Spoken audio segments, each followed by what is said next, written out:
another story from Canada itself. Now, Canada is under fire for applauding a Nazi in Parliament during Ukraine President Volodymyr Zelensky's visit, and Canadian Jewish organizations and social media critics are slamming the Canadian Parliament for giving a man who fought for the Nazis a standing ovation. The leader of opposition in Canada, Pierre, called it an appalling error in judgment on the part of Justin Trudeau, whose personal protocol office is responsible for arranging and vetting all guests and programming for state visits of this kind.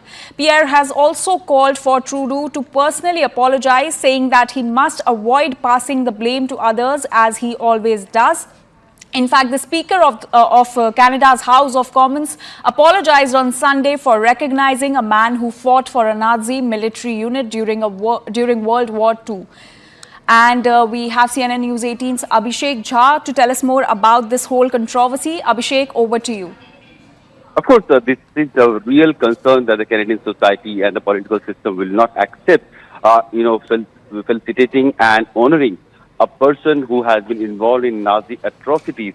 And this is what has happened. And Justin Trudeau government, the Prime Minister himself had met that person. We saw cheering and applauding for that person, that soldier of Nazi unit on the House of Commons. And people didn't know much about him, his background then, because it is believed that the protocol division of Prime Minister Trudeau is responsible for any guest or any member who is felicitated on the floor of the House of Commons. And for that, people didn't know much about it. And probably that was one of the reasons why he just passed on as a normal veteran.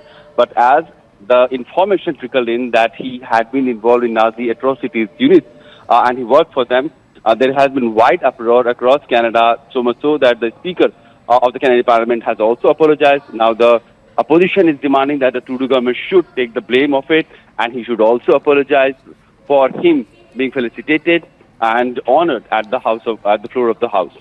All right, Abhishek, thank you so much for those details.